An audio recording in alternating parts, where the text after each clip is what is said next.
Assalamualaikum warahmatullahi wabarakatuh. Nah, jadi pada video kali ini saya akan membahas tentang format dan prosedur scanning gambar pada mata pelajaran dasar desain grafis kelas 10 PKJ. Nah, semoga kalian selalu sehat dan tetap semangat dalam belajarnya di masa pandemi ini. Jadi mungkin sebagian dari kalian sudah ada yang tahu ya yang mana itu format gambar. Nah, di sini ya ada contoh. Di sini saya sudah sediakan gambar. Di sini misalkan ya gambar ya, ini ada gambar. Nah, untuk mengetahui format gambar ini bisa kita klik saja salah satunya ya ini ya. Di sini di sudut bawah sini sudah kelihatan ini adalah merupakan format gambar PNG ya, PNG. Atau kalian bisa juga dengan cara mengklik kanan lalu pilih properties. Nah, ini adalah format gambarnya PNG. Itu untuk mengetahui format suatu gambar. Atau ini ya, ini tipe JPEG ya. Ini tipe gambarnya yaitu tipe JPEG. Klik kanan, properties. Lalu di sini tipe of filenya JPEG. Jadi itu yang dimaksud dengan format gambar. Masuk di materi ya, masuk di materi.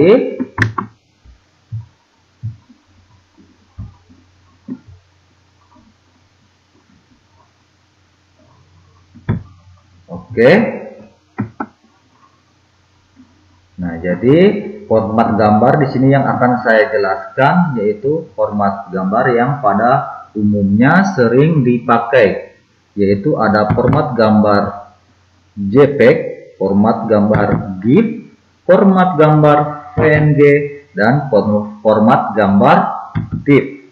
Jadi ini merupakan format gambar yang biasa digunakan atau pada umumnya digunakan. Nah, yang pertama yaitu format gambar JPEG atau JPEG. Jadi JPEG dan JPEG ini merupakan format gambar yang sama dan tidak ada perbedaan sama sekali ya. Nah, JPEG ini merupakan singkatan dari Joint Photographic Export Assembly, merupakan kepanjangan dari Joint Photographic Export Assembly. Nah, kelebihannya dari format gambar JPEG ini dapat dikompres ya, dapat dikompres hingga ukuran terkecil. Nah, JPEG ini ya dikenal dengan komposisi lossnya. Maksudnya ya, semakin kualitas gambar menurun, semakin menurun juga ukuran filenya. Jadi misalkan awalnya kualitas gambarnya yaitu 1 MB, terus kita kompres dia ya, kita resize dia, ukurannya berubah menjadi 5 KB atau 500 KB, maka kualitasnya pun gambarnya menurun ya. Yang awalnya 1 MB mungkin kualitasnya bagus ya, karena kita kompres atau resize menjadi 500 KB, maka kualitasnya pun menurun. Bisa jadi semakin kita perbesar sedikit saja gambar tersebut, maka gambar tersebut akan pecah-pecah dilihatnya ya. Nah, itu ya, semakin menurun juga ukuran filenya, maka semakin menurun juga kualitas gambarnya. Itu untuk format JPEG. Yang kedua yaitu format GIF. Nah, GIF ini merupakan singkatan dari Graphic Interchange Format. Nah, GIF ini sering sekali ditemukan di internet ya, atau bahkan di aplikasi pesan instan seperti WhatsApp, media sosial seperti Twitter, dan Instagram. Nah, secara garis besar ya, GIF ini memang menyajikan format yang berbentuk animasi. Ya, GIF ini menyajikan format yang berbentuk animasi dalam gambar yang dapat bergerak-gerak. Dikarenakan jumlah warna yang terbatas ya, jadi jumlah warna pada GIF ini terbatas. Nah, jangan heran kalau ukuran filenya berkurang drastis. Jadi ya, contohnya ya, misalkan kalian mengirim emoticon senyum yang bergerak-bergerak yang biasa kalian kirim-kirim di WhatsApp. Nah, itu merupakan format gambar GIF. Jadi gambar atau emoticon yang bergerak yang biasa kalian kirim-kirim di WhatsApp itu merupakan format gambar GIF, Graphic Interchange Format. Itu yang kedua. Nah, yang ketiga yaitu format gambar PNG. Nah, format gambar PNG ini merupakan singkatan dari Portable Network Graphic. Ya, merupakan singkatan dari Portable Network Graphic. Ya, PNG ini berbeda dengan JPEG. Gambar dengan format PNG ini akan mempertahankan kualitasnya meskipun sudah diedit beberapa kali.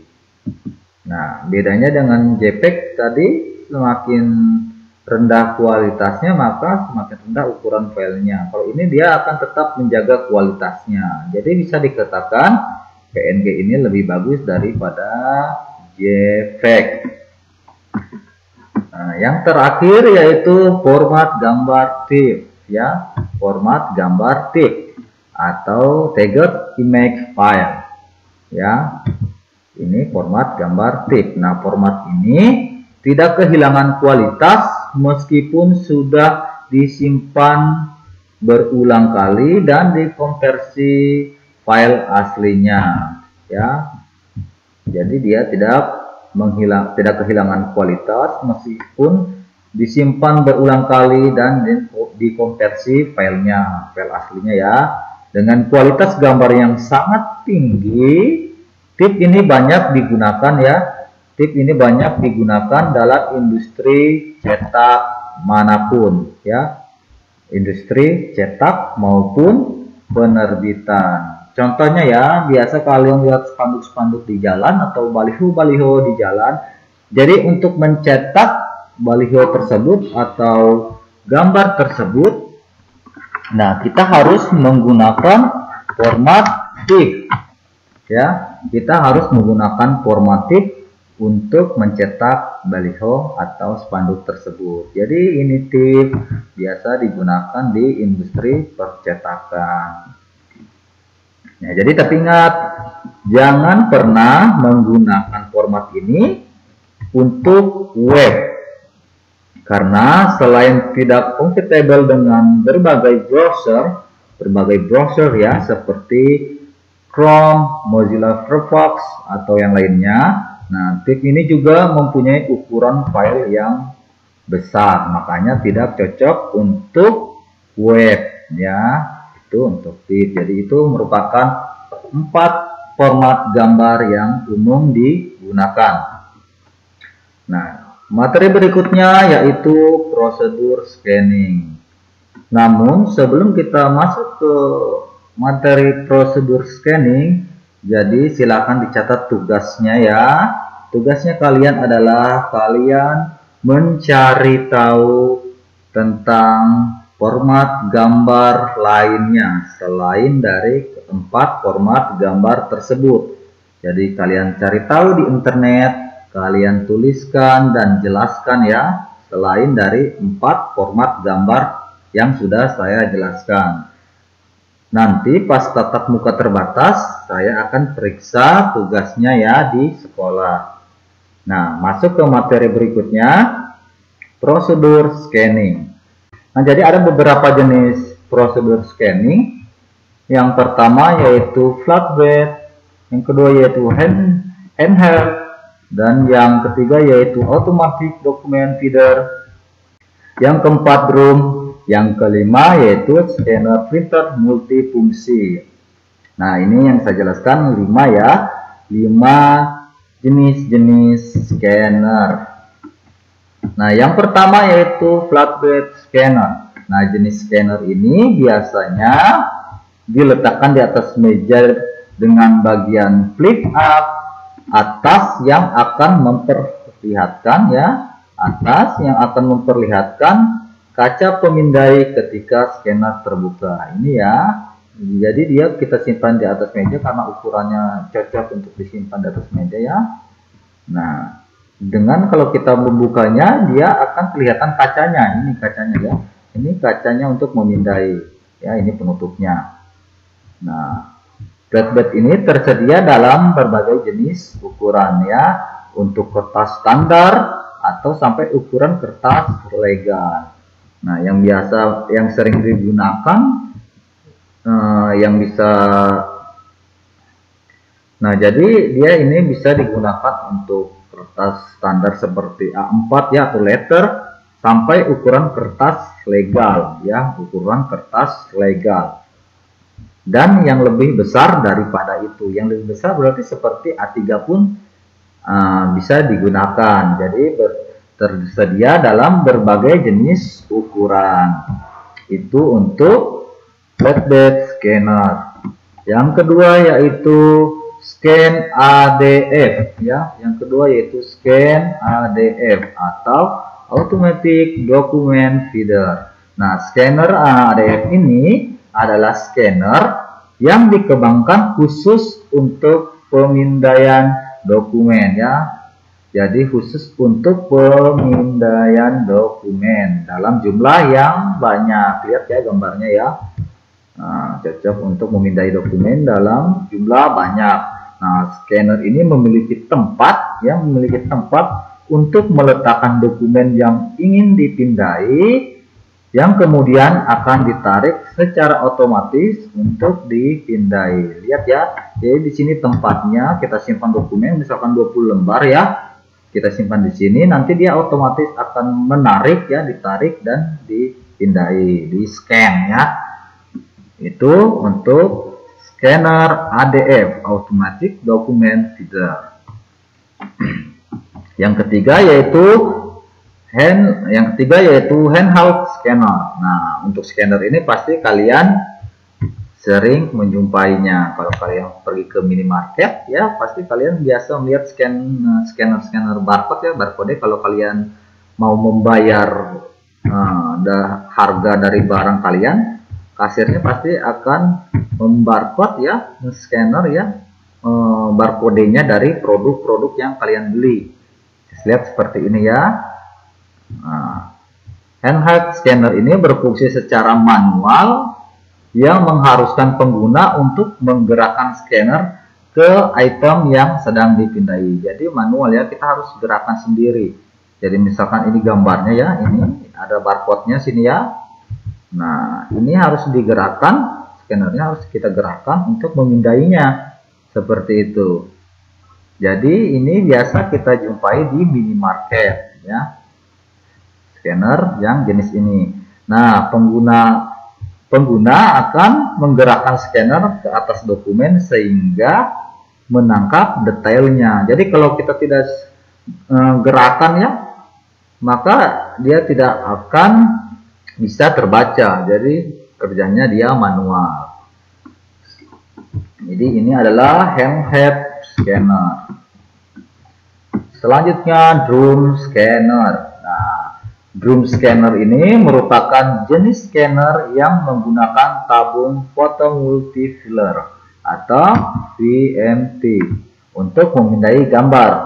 Nah, ini lihat tabungnya ya, ini ada tabungnya. Ini ya, tabung.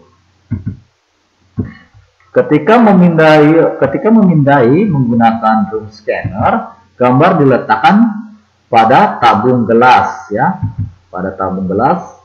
Saat berkas cahaya bergerak melintasi gambar, pantulannya diambil oleh VMT lalu diproses. Ya, ini gambarnya ya. Ini gambarnya diletakkan di atas tabung. Lalu nanti saat berkas cahayanya bergerak, ya, saat berkas cahayanya bergerak, melintasi gambar, pantulannya akan diambil oleh VNC lalu diproses. Nah, ini ya drum scanner. Berikutnya yaitu scanner printer multifungsi ya. Scanner printer multifungsi. Nah, printer multifungsi ini yang pada dasarnya merupakan sebuah printer ya, scanner dan mesin fotokopi yang semuanya ada dalam satu perangkat. Nah, perangkat ini bagus untuk kebutuhan pemindaian sesekali atau tidak memerlukan resolusi tinggi. Lihat ya, ini mesin fotokopi yang biasa kalian jumpai.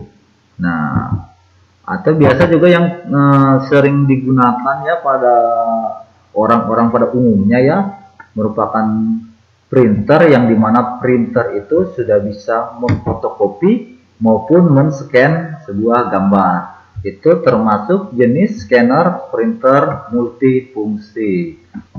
Nah, berikutnya, jadi tujuan dan fungsi melakukan scanner itu, yang pertama tentunya untuk mengambil gambar atau teks ya, mengambil gambar atau teks secara digital menggunakan komputer dan kemudian di sini salah ya, dan kemudian diolah ya, bukan diolah ya, yang diolah salah ini, menggunakan komputer dan kemudian diolah pada software tertentu. Jadi yang awalnya dia berbentuk cetak ya, gambar yang berbentuk cetak, kita mengambilnya secara digital, artinya kita pindahkan ke dalam komputer ya, tentu dengan aplikasi atau software tertentu. Nah, fungsi utamanya dalam proses melakukan scan yaitu untuk keperluan pribadi maupun keperluan pekerjaan. Itu fungsi utamanya dan ini adalah tujuannya. Itu merupakan tujuan dan fungsi melakukan scan. Nah, komponen-komponen scanner itu tersendiri, yang pertama yaitu ada alas kaca ya. Yang pertama ada alas kaca. Nah, alas kaca ini sebagai tempat untuk meletakkan gambar yang akan dibaca. Nah, pertama alas kaca. Yang kedua yaitu sumber cahaya, yang merupakan lampu dengan intensitas cahaya yang cukup tinggi, ya, yang cukup tinggi intensitas cahayanya, yang akan menyinari gambar. Yang ketiga yaitu ada sensor. Nah, sensor pantulan sinar, ya. Yang ketiga yaitu ada sensor pantulan sinar, berfungsi seperti mata ya, yang akan membaca sinar pantulan dari gambar untuk mengarahkan sampai ke sensor CCD, Change Cover Device ya. Yang keempat ada monitor stapler. Nah, dan pita bergigi yang fungsinya untuk menggerakkan lampu dan CCD. Yang terakhir ada penutup. Nah, penutup ini berfungsi untuk menghindari sinar dari luar yang masuk. Jadi harus ditutup, harus ada penutup untuk menghindari sinar luar masuk ke dalam mesin scan. Karena kalau ada pantulan dari sinar luar, maka hasil scan-nya akan tidak optimal dan kemungkinan akan tidak terbaca ya, hanya putih saja yang terbaca, gambarnya tidak terlihat seperti itu. Makanya harus ada penutup. Nah, jadi itu merupakan penjelasan singkat ya dari saya tentang format gambar dan prosedur scanner. Jadi tugas yang kedua ya, tugas yang kedua. Nah, tadi sudah yang tugas pertama yaitu kalian harus mencari tahu format-format gambar lainnya ya, selain dari 4 format gambar yang sudah saya jelaskan.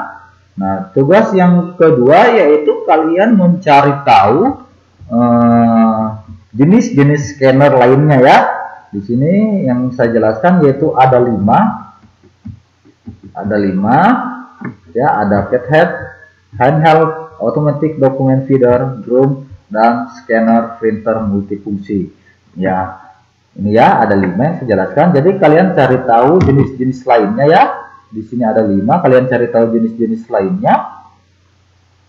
Kalian tulis dan kalian jelaskan ya fungsinya masing-masing. Jadi nanti periksa ya. Jadi nanti saya periksa bersama dengan tugas yang pertama tadi. Jadi sekian ya. Kalau ada yang mau ditanyakan bisa melalui kolom komentar. Wassalamualaikum warahmatullahi wabarakatuh.